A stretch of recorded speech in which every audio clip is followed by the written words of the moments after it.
This is the Coach's Wife Life podcast. I'm Kristen Eargle, your host, a former TV sports reporter and fellow college football coach's wife.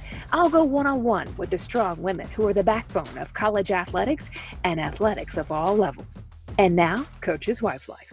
This podcast is brought to you by Ruler of Hope. Ruler of Hope is a nonprofit that supports medically fragile children. If you'd like to make a tax-deductible donation, you can use Venmo at Ruler-Hope or online at rulerofhope.org. Hey there, I'm Kristen Eargle, and we have an exciting podcast ahead. But first I want to talk about something we all know way too much about, moving. Just the thought of that can bring an unsettling emotion. Well, I found a team that can take that load off your plate. It's D1 Relocation. This group can do it all.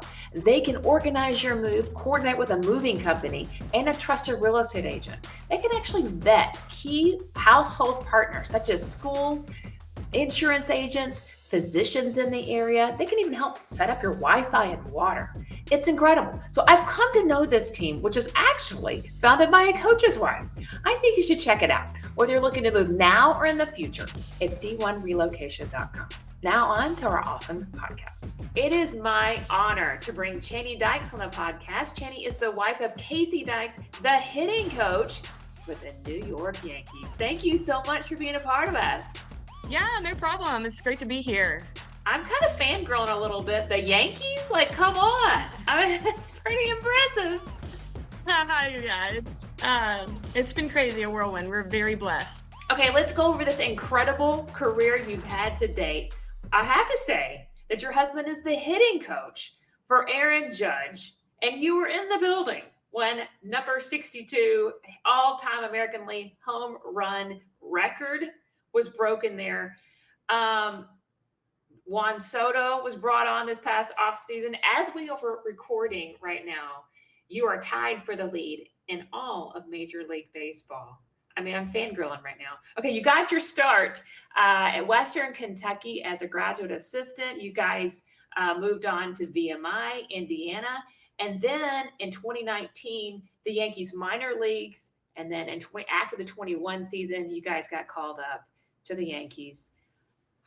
Like when you hear that and being the hitting coach and he hit that record, you've had the American League East Division title in 22. You've had, I mean, do you ever pinch yourself and go, this is really happening? 100%.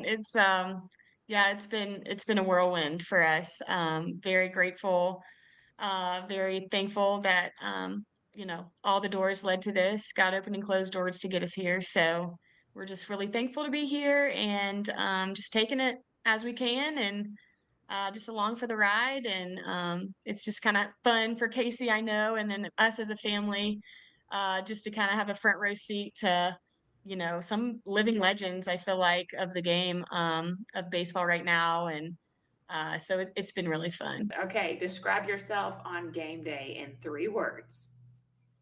Honestly, this is the same probably for me and Casey, but it's really just another day. I mean, we just, they have 162 regular season games. So, for us, it's like we love to watch the games, but, if it fits into our schedule, we're living our life and doing our thing here at home. And so, it's another day. And I think kind of probably for Casey as well, probably kind of, it's just part of his work. It's just going to work every day. So, yeah, but it's great. We love it. It's a really cool experience and we're enjoying it.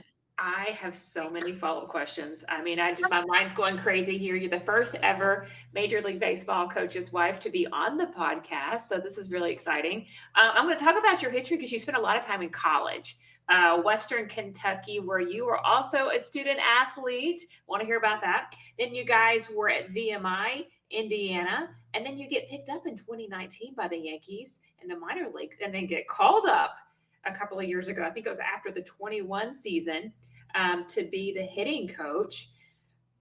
Wow. What did the Yankees see in him? Oh man, I think just a hard worker. Like honestly, we got that call in 2019 as a minor league to be a minor league coach, and it was from Dylan Lawson, and Casey didn't know him. And we really haven't figured out how his name got brought up as someone, that the Yankees might want. But anyway, I just think he's a really hard worker. He did, recruiting, at VMI and Indiana, and just really showed his work ethic. I feel like those first several years of his career, and we just kind of went all in for it right from the beginning of coaching, and just said like, let's just run with it, do what you got to do to, work your way up. And thankfully, we kind of got that break with Dylan. Um, and yeah, he took him with him to the minor leagues. And then obviously, COVID happened.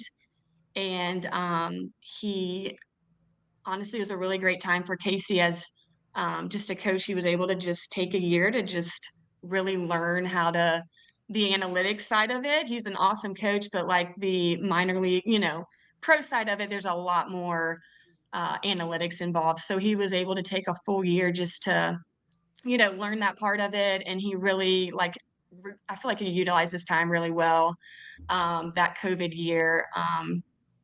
Yeah, learning the analytics, and also he learned Spanish that year. There's a ton of, Latin players in the game, and he spent a lot of time just, he was always interested in Spanish, took it in high school, so he had a little bit of a base, but he learned it really well that COVID year. So yeah, and I think that just, contributes to the kind of work ethic he has. He's just all in. So, I think that's what he saw in him at the time. That's fascinating. That is Mhm. so fascinating. What a work ethic. Okay, do you speak Spanish? We're veering off. Not at all. Okay. Not even the littlest. My sons are interested in it because, Yeah. we'll go to the games, and a lot of some of the kids of the players only speak Spanish. And so they kind of want to learn, and I'm like, you have to wait till the off season when that comes. So I cannot help you. But yeah, That's I don't know awesome. any Spanish at all. All right, let's talk about you. You played college basketball at Western Kentucky, a part of the 2014 Sun Belt Conference Tournament championship team. Did you envision this life? Like go back to being a student athlete? Yeah, it was I grew up playing sports. It was my dream to play college basketball. I played multiple sports in high school, but knew that like basketball was, my first love, and wanted to pursue that as far as I could, just kind of as a goal for myself. And yeah, the first couple years were really tough, just um coming from a private Christian school into a, really worldly, college atmosphere. So that was tough. And then also on the court, we weren't winning the way we wanted to or should have at the time. So yeah, I definitely contribute a lot of my spiritual growth to those college years. And then, you know, getting to top it off with the NCAA tournament appearance against Baylor, which was huge at the time. That was kind of when Brittany Griner was there. So they were kind of the team to play, and we got to play at Waco for my very last game, which is a really great college atmosphere. So so that was a really cool experience. I'm glad I did it. I learned how to, do hard things. Like you play Division I sports, and you just kind of figure out you can do hard stuff, and it's going to be okay. So true. Okay, so how did you guys meet? Yeah, we were both at Western Kentucky at the same time, but we didn't meet until my sophomore year, his senior year. So he's a couple of grades older than me. But honestly, I feel like our story kind of went back to when I was a freshman.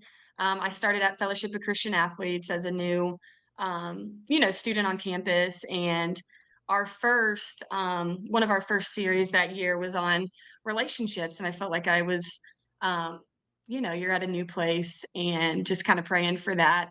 Not for any time now, but just kind of for the future, learning how to pray kind of intentionally for your spouse. And so, um, I'm praying for my eventual spouse at the time, and little did I know that somebody was mentoring Casey, right as that is going on to make him a believer. So he was not a believer until I guess his junior year, my freshman year, end of his junior year. So Yeah, somebody, actually was an athletic trainer, was just very intentionally pursuing Casey to, just get his heart and to, help him to become a believer and just to, so yeah, I think that's kind of where our story starts. And then we don't meet until kind of in the middle of or beginning of sophomore year. He starts coming to FCA because, he's kind of running in a different crew now and trying to kind of live a different life than he did the first couple of years of college. And so, yeah, so we meet at FCA and then start dating. And he stays on at Western Kentucky as a GA and volunteer. So we're dating while I'm finishing up my college career. So I always think it's funny because we're the NCAA tournament. We're playing the game or whatever, and the announcers are talking about, yeah, Chaney Means dates she dates one of the baseball coaches for Western Kentucky. And it just sounds like I'm dating an old man or something. Or yeah, she just got engaged to a coach at Western Kentucky. So I always laugh at that one because it sounded like I'm dating someone way older than me.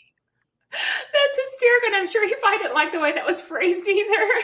But that, But it was but you're funny. like, It hey, was we've funny. been dating when he was a student as well. That's so Right. what a neat story though about how God brought you together at the right time, and then He was Yeah. drawing his heart and preparing him. I love that. Okay, so you have three beautiful children. Tell me about them. Do you work now? Do you stay at home? All the things.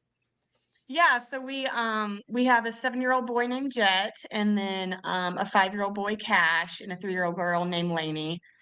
Obviously, all three born in different states at the time with college coaching. They were all born in different states from the time we were moving a lot there the first few years. And then yeah, so I'm not working right now. I went When we moved to Virginia, I went back to school to be a nurse, thinking this would be a great job, with all the moves we're about to make. And then we had Jet, and then we realized we won't see each other if I work. So we just kind of decided to prioritize our family and spending time together. So yeah, I'm a full-time, I feel like travel agent and chauffeur right now. Yes, you are. Okay, so a lot of Major League Baseball questions for us, the wise are listening. Most of them, like me, may not have a lot of experience with that. So, what's the biggest difference from the coaching perspective of college versus the major leagues? I think Casey would probably say, in college, guys will do what you say because they're your coach. But in pros, you have to have like reasons and you have to show analytics and you have to be very um careful how you approach someone's, in the way you coach. So it's not just I'm going to follow you no matter what. You're my coach. I know you have my best interests at heart. He has to kind of prove to them that he kind of has their best interests at heart and that he's trying to help them. So that is definitely different. Honestly, as far as coaching goes, he doesn't take recruiting calls. So that's the biggest difference I see. Oh yeah. Is there's no recruiting calls. He's on obviously 6 months and we live in separate places for those 6 months. So that's very different. But when he's off, he's totally off. There's no off season, you know, campus visits or recruiting calls, whatever. So yeah, it's very different, I would say. Very different. Yeah. Yeah. Because you're really doing it by yourself for a stretch of time. Where he Yes. is off at training camp, right? And Yes. then just the travel schedule all over the country. Yeah. Yeah. It's very different. Yeah. Very. Do you ever get to travel with the team or do you have travel days or you just travel on your own? Yeah, so we travel on our own, but we've kind of decided as a family what works for us is to see each other at least every 3 weeks. So we'll, during the summer, we see him a lot more than that. We'll go for, 10-day stretches and, stay in New York or we actually just got back from California for the first time getting to do that with the kids. So that was really fun. But then during the school year, it's a little harder to get the kids, out of school and they have their sports and whatever. So Casey might even just come home for one off day. They have like a Monday off and he'll fly in Sunday night and leave Tuesday morning. But he gets to sleep in his own bed. And so we just kind of make it work, but we've kind of figured out really no longer than 3 weeks, we don't want to go without seeing each other. So. Is that a common thing for, and again, I don't know a whole lot about Major League Baseball coaching, for, you just stay in one spot because they're traveling so much, kind of having to live apart for 6 months? Is that pretty normal? Yeah, I think everyone does it a little differently. Like some will travel, a lot of them, with the Yankees are older players. And so they do have, a lot of them are married, but only a few have kids as far as the players go. So they mostly travel with them everywhere. Um, and then usually the families that have like one kid will just stay with them. But we have 3 kids, we can't really do that. So yeah, it just kind of depends on the family. I know us and several other people will live in their hometown where their families are. Like, so all of our family is in kind of the Middle Tennessee area. So we decided when Casey took the big league job with the Yankees, to go ahead and move back home. And we have I have a great family support here. Casey's family's great. My family's great. And they kind of have that male role model with the grandpas when dad's away. So, yeah, I feel like it really is just kind of depending on the family. So, Very fascinating. Okay, so are people constantly asking you for tickets, autographs? I mean, is that a lot different than, coaching at VMI or Western Kentucky or Indiana? oh, yeah, very much so. But yeah, Casey's great about it. He's like, just send them to me and I'll do what I can, but like I don't want you to have to deal with that. So obviously we want all of our friends, you want to be able to share that experience with people as much as you can. And we have been able to a lot, but I mean it's the Yankees, like there's living legends on the Yankees. It's hard to, get everyone a ticket and all of that, but it is yeah, it's a really cool thing to be able to give to people when we were able to. So. Wow, incredible stuff. Okay, so not every day, is the perfect day where you're coaching at the Yankees. You have had a road to get to this point. What would you say some of the toughest adversity you faced, and what did you rely on to get through those moments? Yeah, I would just say just those first couple years of marriage are tough. He's working, his first paid job at VMI. Um, and he's trying to work his way up and he's gone all the time and then we're not making any money, really not making any money. So those were hard, but just kind of being on the same schedule, the same plan of our priorities, as far as what we were trying to do with the coaching profession, and then just keeping our faith, first and foremost, and not just knowing that God's got us and this is hard, but we're going to be okay. So. How does it shape you to go through moments where you're being tested? I know you talked about how you've experienced that in college as well, being a student athlete. I mean, how does it change you to go through adversity, you feel? Yeah, honestly, I feel like, it is hard, but I feel like those are the times I feel like I've grown spiritually the most is, when you're tested in that way. So just knowing that, God's got you and you're gonna be fine and just relying on that. And so I'm very thankful that we have that you know, always with us. And, I know some people aren't believers and I feel like that would be very hard for us to do what we do without being a believer. So. I mean, I guess that's how you stay grounded and steady. I mean, that is your source. Right, for sure. Yeah, that's definitely where we stay grounded. And then, moving back here to Tennessee and having that family support. And then we live in a town here in Tennessee with only 900 people. So we live in a very small town, very tight-knit community. So that's been very great.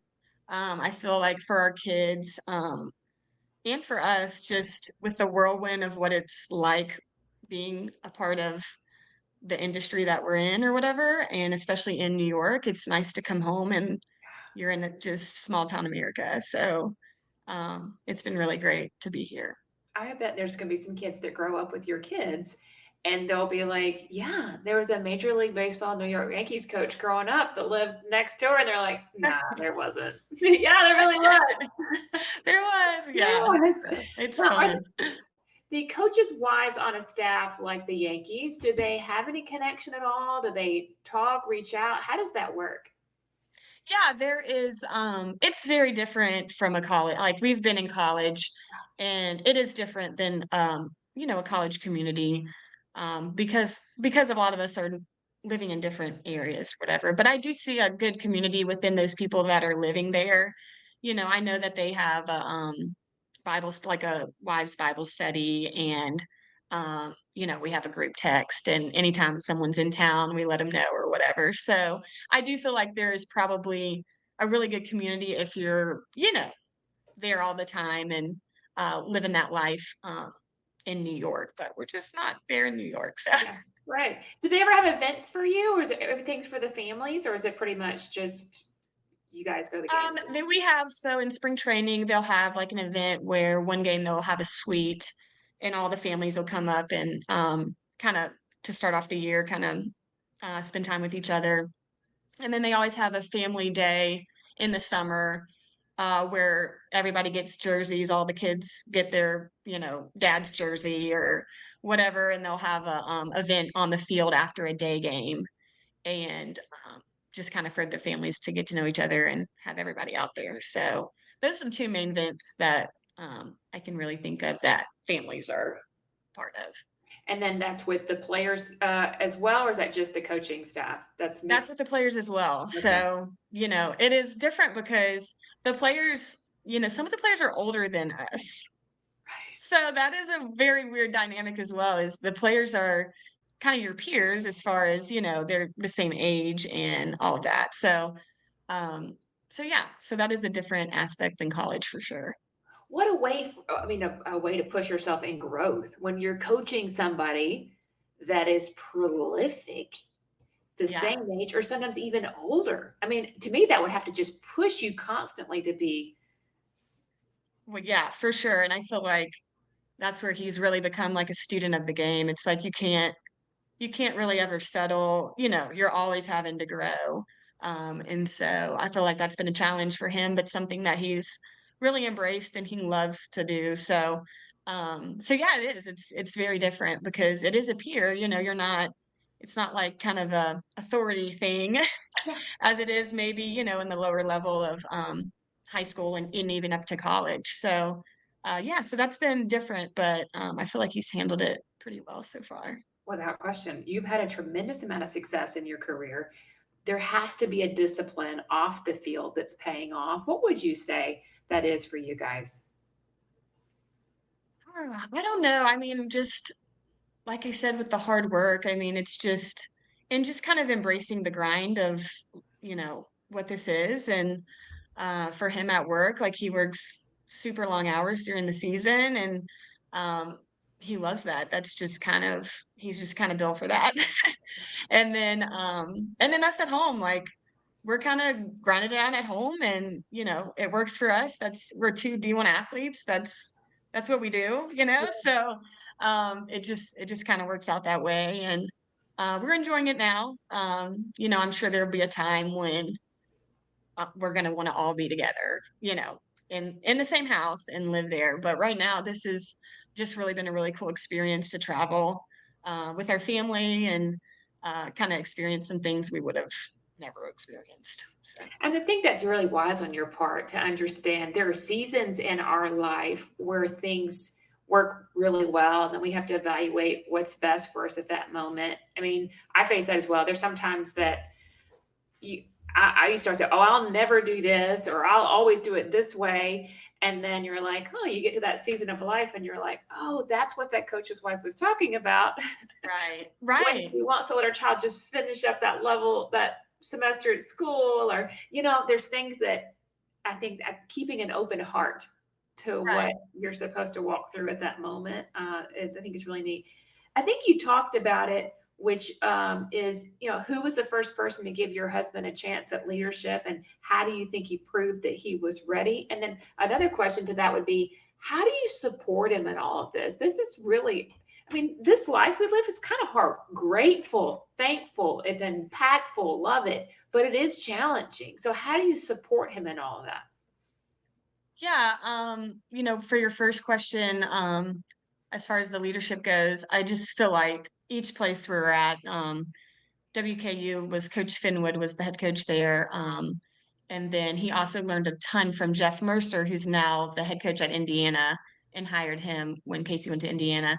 So both of those guys, and then Jonathan Hadra at VMI, just always finding, giving him more responsibility, seeing that he could do it, and then giving him those responsibilities from an early age, and just kind of letting him grow and make mistakes. I feel like as a young coach, you just kind of grow and make mistakes, and then you figure it out. And so them allowing him to make those kind of mistakes, or just learn from having those responsibilities, was huge for him.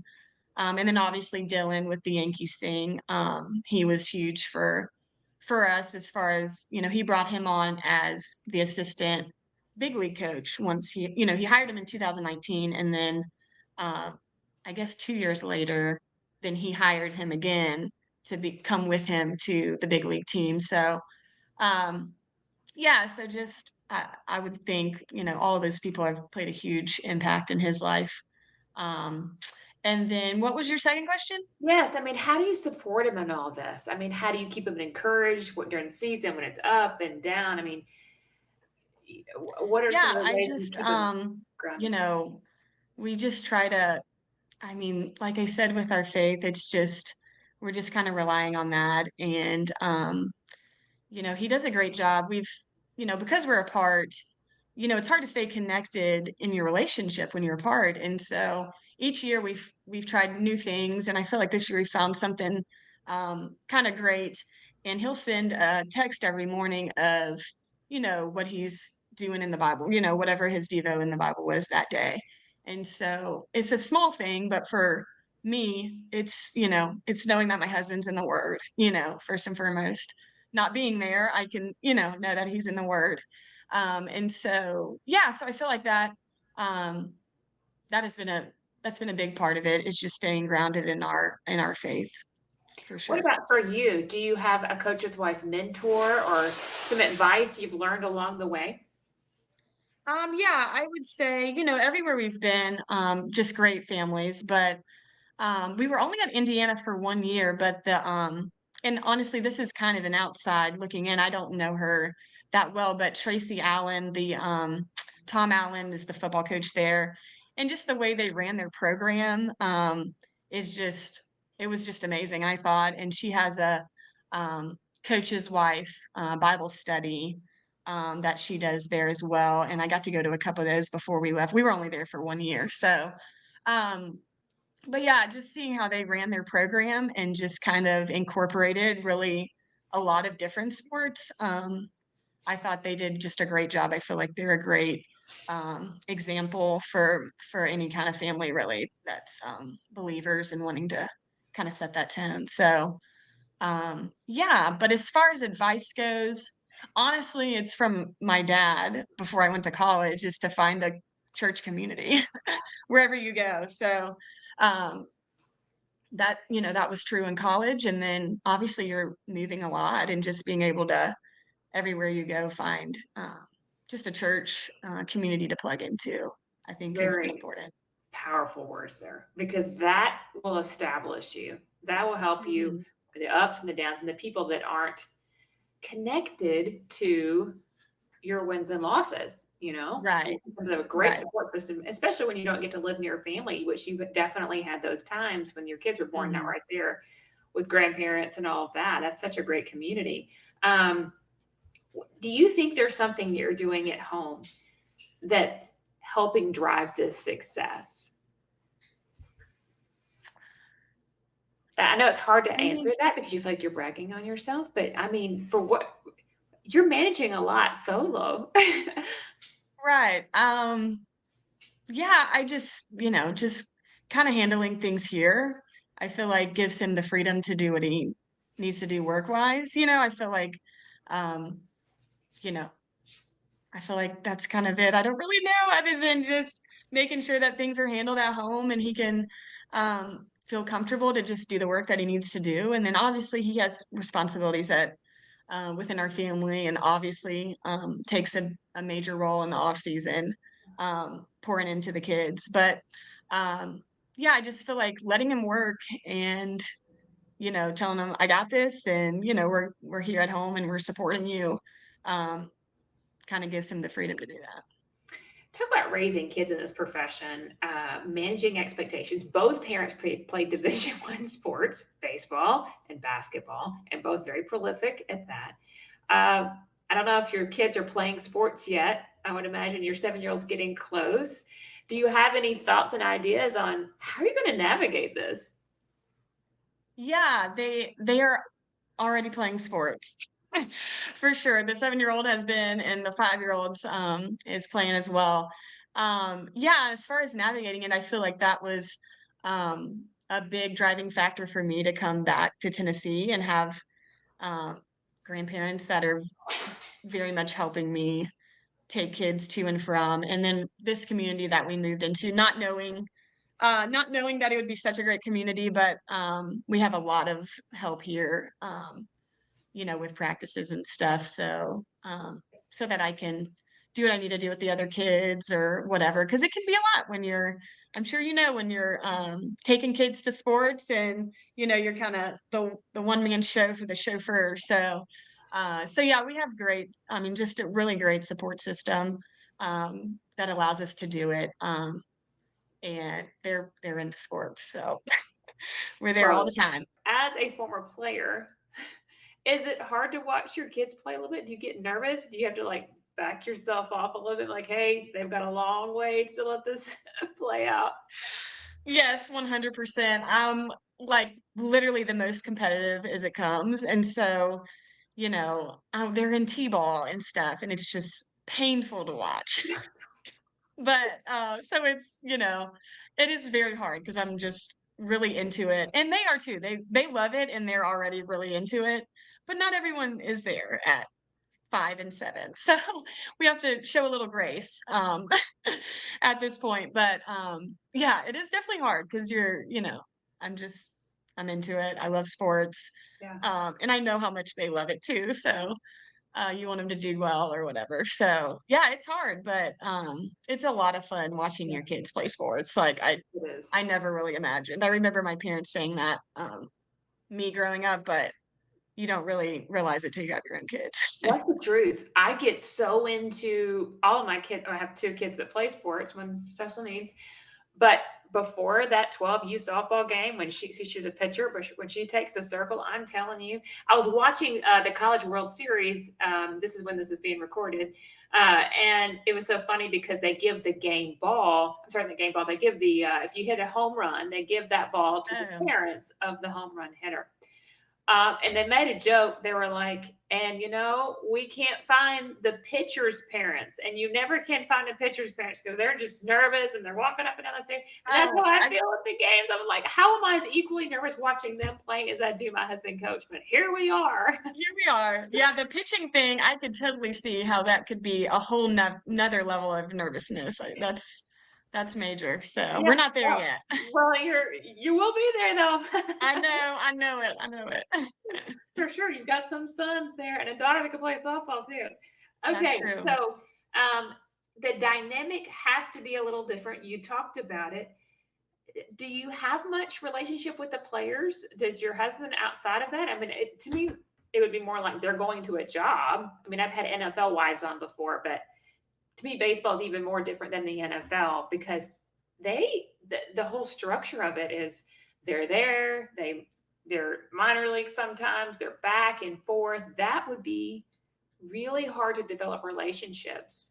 I mean, do you have much of a relationship with the players? Yeah, as far as I go, no, I don't talk to the players. Right. I mean, I'll talk to them in person if I see Right. them.